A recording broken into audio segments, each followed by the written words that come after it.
이어서 이기철 목사님, 월광교회 담임 목사님이신데요. 나오셔서 우리 목사님 그동안 해오셨던 목사님의 목회 사례를 말씀해 주시도록 하겠습니다. 박수로 맞이하겠습니다. 네, 안녕하세요. 저는 월광교회 섬기고 있는 이기철 목사입니다. 오늘 여러분과 함께 귀한 시간 갖게 되어서 감사드리고요. 아직까지 나가지 않고 연결을 유지해 주시는 전국에 계신 우리 성결가족들, 목사님들께도 감사를 드립니다.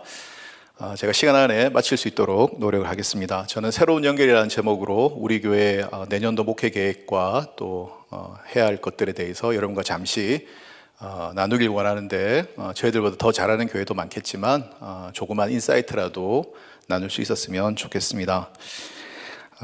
코로나 이후라는 말들을 요즘 많이 했었고요. 그리고 지금 이제 유행하는 말이 위드 코로나라는 말을 많이 하는 것 같습니다.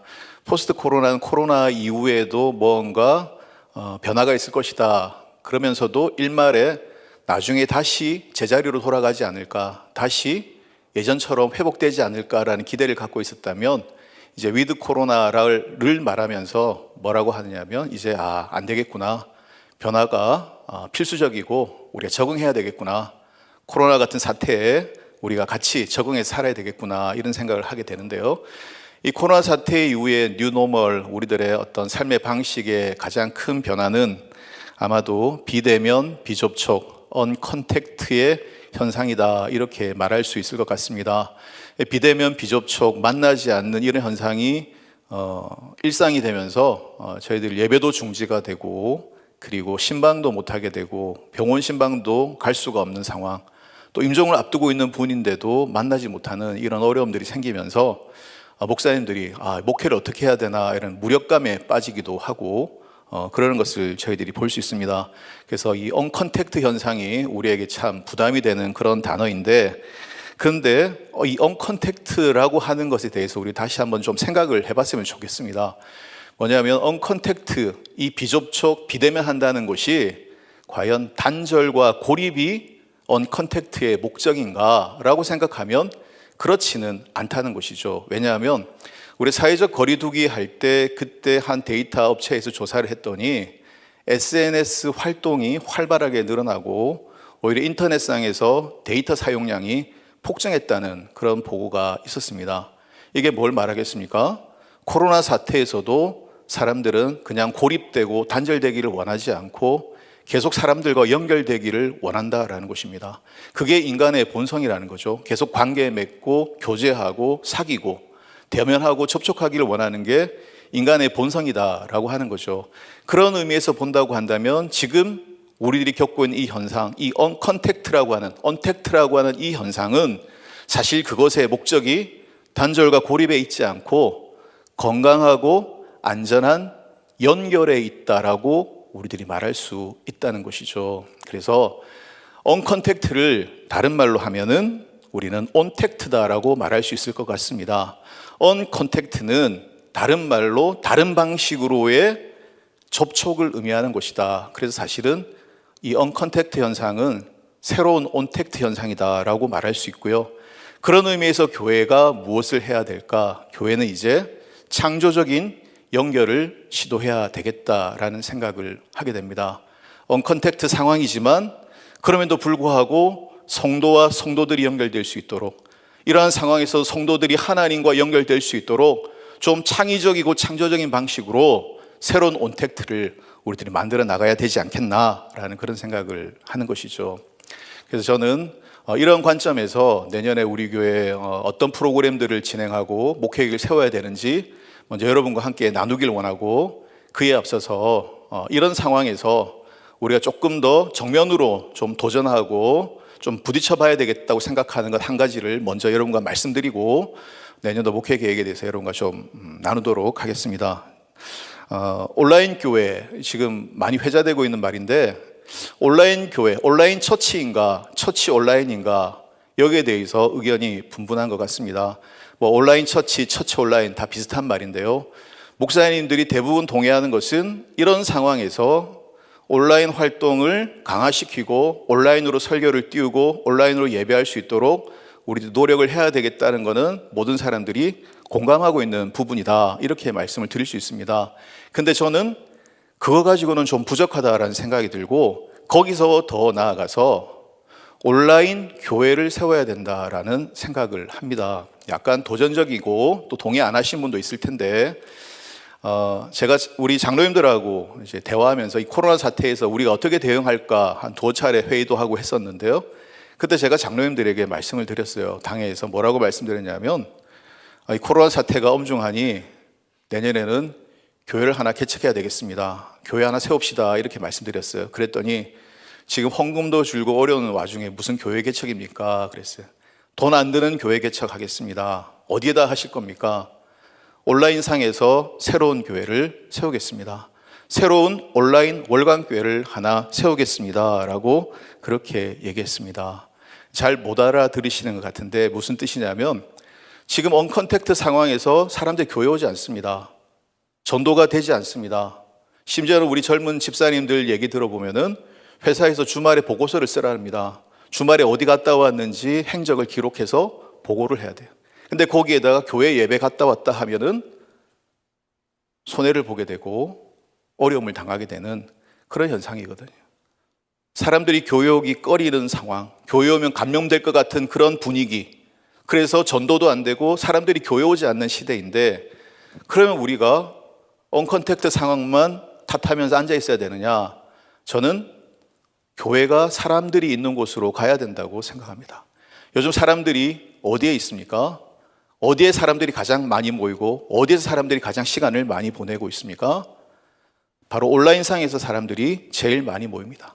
거기서 정보를 얻고, 거기서 교제를 하고, 거기서 사람을 사귀고, 거기서 물건을 사고, 거기서 재미있게 놀고, 가장 많은 시간을 온라인에서 보낸단 말이에요. 그러면 어떻게 해야 될까요?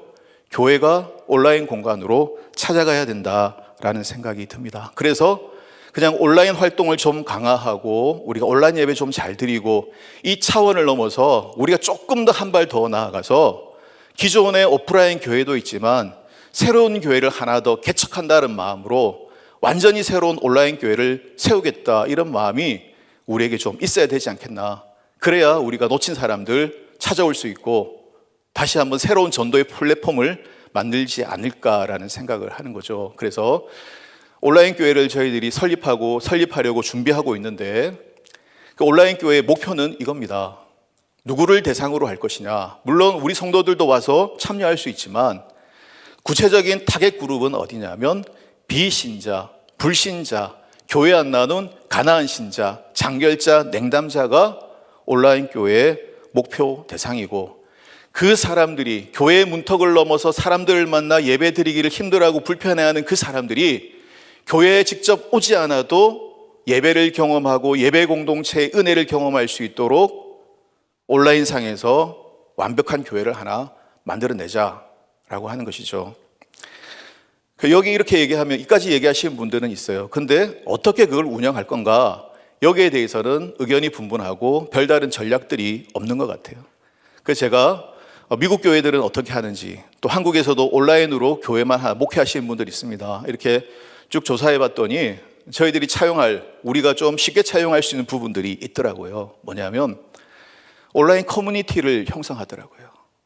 들어와서 설교 듣고 그냥 가는 거는 의미가 없어요. 조회수 한두 명 더 나오는 건 의미가 없고, 온라인 커뮤니티를 형성해서 온라인 교회 신자가 되게 만들 수 있어야 된다라는 거죠. 어떻게 그렇게 할 수 있느냐? 제가 라이프처치에 크랙 그로이셀 목사님 교회에 들어가 봤어요. 거기도 이제 온라인 교회를 이렇게 진행을 하더라고요. 그래서 보니까 온라인 예배가 시간마다 탁탁탁탁 다 나와 있어요. 요일별로 다 나와 있어요. 근데 그 예배를 아무 때나 들어간다고 들어갈 수 없어요. 오픈되어 있지 않아요. 딱 정해진 시간, 예배 시간에 오픈을 합니다. 그래서 제가 기다렸다가 들어갔어요. 들어갔더니 호스트가 있어요. 호스트가 있어서 들어온 사람을 환영해줘요. 잘 왔다라고 채팅방에 채팅이 떠요. 그래서 저도 간단한 인적사항 적고 이메일까지 적어줬어요. 그러면 더 많은 자료를 준다 그래서 간단하게 적고, 제가 들어가가지고 난 한국에 있는데 당신들 예배 어떻게 드리는가 궁금해서 들어왔다 그랬더니 환영한다고 반갑다고 여러 사람이 대답을 해주더라고요. 기분이 좋더라고요. 그래서 같이 예배를 드리면서 그 시간대에 들어오는 사람들은 그 시간대 온라인 교회 신자가 될 수가 있는 거예요. 교제권을 형성하게 되더라는 거죠. 온라인 상에서. 그리고 보면은 중보기도 창이 있어요. 팝업 창이 있는데 당신 뭘 기도해 드릴까요? 했길래 정말 기도해 주나 싶어서 제가 들어갔어요. 들어가가지고 인사했더니 호스트가 바로 기다리고 있다가 잘 왔다고, 이기철 목사님 잘 왔다고, 무슨 기도를 해드리기 원하시냐고, 기도 제목 주면 우리 팀에서 같이 당신 위해 기도해 주겠다고 즉시 응답이 오더라고요. 그 제가 영어가 짧아가지고 치다가 도저히 안 돼서 도로 나왔는데, 그 이후에도 이메일로 계속해서 라이프 처치에 자료들이 들어오고 계속해서 온라인 예배 오라고 이렇게 권면하는 것을 볼 수 있었습니다. 우리가 전도가 안 되는 시대를 맞이하고 성도들이 떠나가는 시대가 되어버리고 성도들이 교역이 힘들어진 시대가 되었다고 한다면 우리가 정면 돌파하는 방법 중에 하나로 온라인 처치를 우리들이 개척한다는 마음으로 온라인 처치를 세우고 그 안에서 한번 구경꾼처럼 보고 가는 것이 아니라 이 온라인 커뮤니티 안으로 우리 교회 온라인 공동체 안으로 들어올 수 있도록 그렇게 전략을 짜서 사람들을 모으고 묶어내는 이런 일들을 하면 좋겠다라는 생각을 하고 내년에 한번 저희들이 노력을 해보려고 합니다. 그러면 온라인 상에서만 모이느냐? 그렇게 잘 모이고 커뮤니티가 형성되기 시작하면은 분기별이 됐든지 몇 달이 됐든지 간에 오프라인 모임으로, 번개의 모임으로 교회에서 모일 수 있고 찻집에서 모일 수 있고 그렇게 멤버십을 만들어 나가면서 온라인상에서 비신자, 불신자, 교회를 떠난 가나안 신자들을 우리가 다시 교회로 불러들이는 이런 전략들을 좀 구사하면 좋겠다라는 생각이 듭니다. 그래서 구체적으로 어떻게 하냐? 사실 주일날 교회 오고 싶지만 못 오는 분들이 있거든요. 그런 사람들을 위해서 주중 예배를 활성화해서 여러 군데 예배를 이렇게 세팅을 해놓고 거기에 맞춰서 들어올 수 있도록, 근무 때문에 수요일만 예배 드릴 수 있는 사람들 수요 예배에 팀이 될 수 있도록 그렇게 주중 예배들을 세팅해서 들어올 수 있도록 만들고, 그리고 여러분이 아시는 대로 온라인상에서 이 설교 듣는 게 사실은 어렵더라고요. 저도 앉아서 다른 목사님 설교 30분 들으려면은 집중이 잘 안 되더라고요. 그래서 제가 그동안 10여 년 넘게 시리즈 설교를 해왔는데, 이 시리즈 설교 이렇게 있는데 이 주제들을 정해놓고 저희들이 설교를 해왔습니다. 뭐 가정에 대해서, 뭐 재정에 대해서, 뭐 여러 가지로 이제 해왔었는데, 이 시리즈 설교를 그냥 내보내는 게 아니라 여기에서 그동안 해왔던 몇백 개의 설교들을 다 색인으로 만들어서 주제를 만들려고 해요. 사람들이 찾고 싶고 듣고 싶은 그 필요, 질병에 걸렸을 때, 고통을 당할 때, 재정적으로 고난을 당할 때, 부부관계, 자녀 문제 이런 것들에 대한 해답을 찾기를 원할 때 그런 주제들을 다 분류해 놓고 그것들을 색인으로 찾아서 들을 수 있도록 만들려고 하는데, 그냥 듣는 거는 어렵다는 거예요. 30분 동안 누가 어떻게 듣습니까? 그걸 다 요약을 해서, 그리고 내 얼굴만 나오면 얼마나 지겹겠어요. 그래서 애니메이션 효과도 넣고 사진도 넣고 영상도 넣고 오디오는 제 음성이 나오지만 그냥 영화 한 편 본 것처럼 한 10분, 15분 설교로 좀 색인을 한번 만들어 보려고 합니다. 그래서 자기가 필요할 때, 도움이 필요할 때 이 온라인 교회에 들어와서 하나님께 해답을 얻을 수 있다, 이런 믿음을 줄 수 있도록 좀 노력을 해보려고 합니다. 그리고 그 사람들에게 우리가 선전해야 되잖아요. 찾아가야 되잖아요. 그래서 썸네일이라고 하나요? 맛배기 영상 같은 것들, 이런 것들을 한번 만들어 봤는데요. 파워 3분 설교 해가지고 영상을 만들어서 카톡으로 전송하고 이거 재밌네? 한번 본 설교 한번 들어봐야 되겠다 해서 찾아 들어오도록 이렇게 하는 의도를 가진 3분 설교를 하나 요약을 만들어 놨는데요. 뒷부분 30초만 한번 보여주시죠. 뒷부분을 보여주시죠. 시간이 많이 가니까. 십자가를 구원의 복으로 바꾸시는, 예수의 죽음을 부활로 바꾸시는 하나님, 모든 것을 합력할 선을 이루시는 그런 하나님이신 줄로 믿습니다. 이런 하나님을 여러분 신뢰하시고, 그리고 성경에 있는 약속의 말씀, 축복의 말씀을 여러분 붙잡고 날마다 그 축복을 선포하고 고백하고 나에게 주시는 말씀으로 믿고 받아들이십시오. 그럴 때 하나님이 여러분의 인생을 축복으로 바꾸실 것입니다. 네, 이렇게 이제 한 30분 설교를 3분으로 요약해서 다양한 이제 효과를 넣고, 그래서 집중해서 메시지를 듣게 하고 궁금하면 들어와서 보도록 만드는 이런 전략들을 추구하면서 온라인 교회를 한번 세워보려고 생각 중이고요. 그다음에 이제 내년에 이제 저희 교회에 어떤 프로그램들을 진행해야 될까 여기에 대해서 간단하게 말씀드리고 이런 것들이 여러분에게 조그만 팁이라도 됐으면 좋겠다 이런 마음입니다. 그래서 이제 소통이 지금 잘 안 되는 신방 갈 수도 없고 만날 수도 없고 교제할 수도 없고 성도도 못 오는 이런 상황에서 성도들과 좀 교제하고 소통하고 싶다 이런 마음이 들어서 뭘 할까 이렇게 고민하다가 라디오 방송국을 하나 개국을 했어요. 그것도 이제 온라인 처치에 이제 편입을 시킬 건데 이 아이디어는 오늘 2번이나 이 얘기 나왔던 우리 주석현 목사님이 아주 잘하고 있어요. 그래서 그쪽에 가서 제가 보고 배우고 해서 라디오 방송을 이제 시작을 했는데 한 13주 했습니다. 13번 이렇게 매주 했었는데 이기철 목사의 러브레터라는 제목으로 제가 방송을 이제 쭉 진행을 했는데 반응은 처음에 좋더라고요. 목사님하고 이렇게 대화하는 것 같고 목사님 얘기 듣고 하니까 너무 좋다고 이런 반응이 있었는데 이제 요즘 약간 식상한지 조회수가 떨어지더라고요. 그래서 이제 좀 보이는 라디오 한번 해봐야 되겠다 뭐 이런 고민들을 하고 있는데 한번 그 영상 이제 오디오밖에 없는데요. 앞부분 한 20-30초만 듣도록 하겠습니다.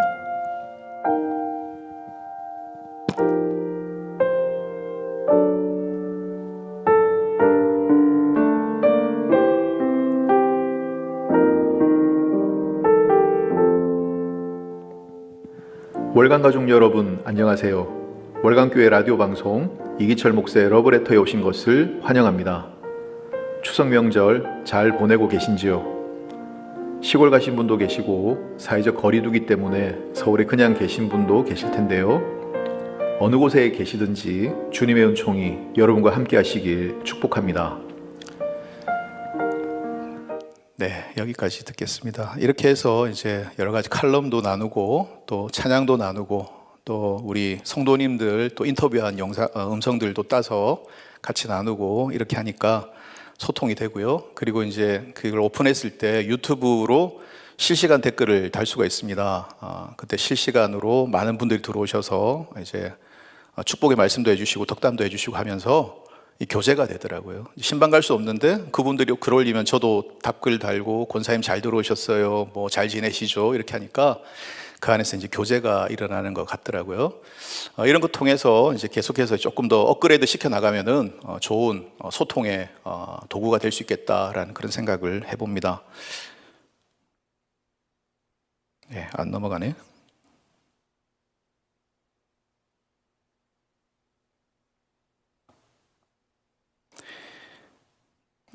앞쪽에 그 이제 온라인 대신방 있는데 이제 많은 분들이 하는데 보통 목사님들이 줌으로 대신방 하시더라고요, 실시간으로. 근데 저는 이제 그게 조금 부담스럽더라고요. 이제 1대1로 만나야 되는 것도 좀 부담스럽고 정해진 시간에 만나야 되는데 다들 요즘 직장 다니기 바빠서 어렵더라고요. 그래서 저는 기도 제목을 미리 받아가지고 그 가정을 위해서 기도하면서 그 가정에 맞는 설교를 녹화하고 기도를 녹화해서 전부 다 영상으로 만들어서 이제 다 이렇게 뿌립니다. 그러면 이제 온라인 대신방이 이제 원하는 시간에 와서 이제 은혜 받을 수 있도록 이렇게 하는데 그것도 이제 본인 1대1로 말씀을 이제 전하는 곳이니까 성도님들이 좋아하시는 것을 볼 수 있었습니다. 온라인 특세도 저희들이 사실은 이제 특세 때는 이제 멀리서라도 오라고 영상을 오픈을 안 했었는데 이번에 이제 영상을 오픈하고 이렇게 했더니 멀리 계신 분들도 같이 온라인으로 특세 참석하고 기도할 수 있어서 참 좋았고요. 온라인 전세대 성경학교는 저희들이 교육부서만 성경학교 한 게 아니라 어른들도 성경학교 하자 그래서 몇 년 전부터 어른이 성경학교, 장년부 성경학교를 저희들이 했습니다. 하루 날 잡아서 1교시, 2교시, 3교시, 4교시 주제대로 강사들 오셔서 말씀 전하고 뭐 이렇게 또 다른 활동 액티비티도 하고 이렇게 했는데 그거를 이제 전 세대 교육부서 아이들하고 장년부들하고 다 모든 세대 들어와 가지고 시간별로 프로그램 갖고 이제 학년별로 할 건 하고 또 장년들 이제 따로 할 건 하고 같이 할 건 하고 뭐 이런 식으로 하는데 거기에 더해서 이제 양방향 소통이 가능한 성경학교 진행할 수가 있겠더라고요. 줌이 있으니까. 그 약간 시스템만 갖추면은 줌으로 실시간으로 양방향 성경학교를 교회에서 하고 가정에서 하고 이렇게 되겠더라고요. 그래서 내년에 그렇게 해서 공동체 영성을 좀 키워보려고 생각 중이고요. 그리고 이제 소그룹 영성 관한 부분인데 중보기도 아까도 많이 말씀들 해주셨는데 이거는 저희들이 줌으로 이제 활용을 하고 있습니다. 동질 그룹에 비슷한 연령대 비슷한 사람들을 묶어서 기도회를 사실은 시켰어요. 기도가 목마르신 분들 많고 사모하는 분 많아서 이제 기도를 시켰는데 의외로 반응이 뜨거운 거예요. 근데 이제 그러면서 지금 이제 기도회 모임을 자꾸 저희들이 만들고 있어요. 저도 이제 당회원 모임, 당회원 기도회 모임 토요일 저녁 8시에 장로님들하고 이렇게 하고 여전도회 하고 뭐 교사들하고 뭐 수험생 부모들하고 이렇게 이제 나눠 가지고 실시간 중보회를 확대해 나가려고 하는데 왜 이 말씀을 드리느냐 하면 사실 우리 교회 다른 교회도 뭐 그럴 것 같다는 생각이 드는데 우리 교회는 코로나 때문에 구역 조직이 무너졌거든요. 구역 모임이 안 되고 구역이 안 그래도 약했는데 다 무너져 버렸어요. 와해가 됐어요. 근데 저는 이 실시간 중보기도회를 활용해서 목장 재건, 소그룹 재건의 단초를 지금 발견을 하고 있습니다. 그래서 제가 처음에 지침을 줄 때 교육자들한테 이거 한도 끝도 없이 하는 거 아니다. 길어도 3개월 안에 끝내라. 기간을 정해놓고 그리고 정해진 사람들만 기도하고 3개월 되면 당신은 빠져나와서 다른 기도 모임을 만들어라. 그리고 다른 리더를 세워라. 그리고 그 사람이 그 기도 모임이 잘 되면 그걸 반으로 쪼개서 2개를 관리하게 하고 또 다른 리더를 세우게 해라. 그렇게 지금 가고 있습니다. 그래서 장로님들이 지금 우리 시무장로님 8분인데 저하고 올해까지 기도회를 하고 그리고 내년부터는 우리 장로님들이 남성구역들, 남성 목장들 그동안 잘 안 됐는데 다 그룹으로 묶어드리면 기도회를 하라는 거죠. 줌으로 기도회하고 모임을 갖고 그 소그룹을 살려내라라고 이렇게 미션을 제가 드리려고 하고 있습니다. 그래서 의외로 줌으로 중보기도회 하면서 저는 무너진 목장 모임이 살아나고 또 소그룹 기도가 살아나고 또 거기서 자기들끼리 기도만 하는 게 아니라 말씀도 읽고 성경 공부도 하고 막 이렇게 자꾸 뻗어나가더라고요. 그래서 참 잘 활용하면 좋겠다라는 그런 생각을 했습니다. 온라인 알파인데 알파 코스 사실은 올해 저희들이 준비해서 시작하려고 준비를 하고 세팅을 해놨는데 온라인 코로나 때문에 못했어요. 그래서 온라인으로 알파 진행하려고 하고 그렇습니다. 시간이 없는 것 같은데 넘어가서 365일 감사일기를 올해 했는데요. 한번 여러분께 소개하고 싶습니다. 여러분도 많이 하실 텐데 책자를 하나 이렇게 만들었습니다. 감사에 대해서 내용을 쓰고 이게 매일 이제 감사일기를 쓰도록 이렇게 만들어 놨습니다. 그래가지고 매일매일 감사하면서 그 옆에 보시면 아시겠지만 감사의 번제를 드리도록 했습니다. 매일 1,000원씩 감사하면은 1년에 1월 1일부터 시작해가지고 추수감사절 때까지 하면 한 300일 되거든요. 근데 매일매일 조그만 것 감사하고 적어 나가다가 1,000원씩만 모으면 그게 30만 원이 돼요. 그걸 하나 이렇게 추수감사절 때 봉헌하자라고 그렇게 얘기했는데 뭐 1,000원이 돼도 좋고 100원이 돼도 좋은데 그렇게 감사할 수 있으니까 개인의 영성이 개발되더라. 그러니까 지금은 교회에서 신앙을 키워주는 시대가 아니고 자기 스스로 신앙을 키우고 영적인 성숙을 가져야 되는데 그런 프로그램을 교회에서 많이 해야 되지 않겠나. 감사일기도 그 중에 하나고요. 그 다음에 하나 더 이제 말씀드리고 싶은 게 있는데 성경 필사 많이 하고 성경 통독 많이 하잖아요. 그런 것도 저희 교회에서 쭉 하는데 거기 더해서 제가 어떤 생각을 했느냐 하면 부모의 육성을 녹음해서 자녀들에게 유산으로 남겨주면 어떨까라는 생각을 했습니다. 그래서 1년에 다 할 수 없으니까 복음서든 서신서든 읽는 대로 녹음을 하고 그리고 거기에 부모가 자녀에게 주는 편지, 부모가 자녀를 위해서 그 기도문도 낭독을 해서 녹음을 해놓고 그래서 자녀에게 물려주는 부모의 육성 녹음을 유산으로 남겨줄 수 있도록 그런 운동을 하려고 합니다. 그래서 조금 녹음이 되면은 뭐 몇 장 이렇게 몇 절씩 장로님, 권사님, 집사님 이렇게 음성을 편집해서 그걸 가지고 성경 통독을 한번 하면 그것도 큰 은혜가 있겠다 이런 생각이 듭니다. 할 얘기들이 좀 많은데요. 마무리 짓도록 하겠습니다. 아까 온라인 교회에 대해서 좀 강조를 했었는데 그렇지만 온라인 교회가 이 시대의 대안이고 정답이냐? 그렇지는 않다고 생각합니다. 온라인에 목매다가 우리 목회의 본질을 놓쳐버릴 수 있다라는 그런 생각이 들어서 추세가 온라인으로 가지만 여전히 리바운드하고 리세션하고 예전으로 돌아가기도 하고 앞으로 가기도 하고 할 거다. 그래서 온라인도 우리가 준비해서 잘해야 되지만 그러나 오프라인 목회의 본질 이것도 우리들이 놓치지 않아야 된다. 그래서 우리는 하이브리드 교회로 가야 되겠다. 이 말씀을 드리겠습니다. 나머지는 여러분께서 원고를 참조하시면 되겠습니다. 감사합니다.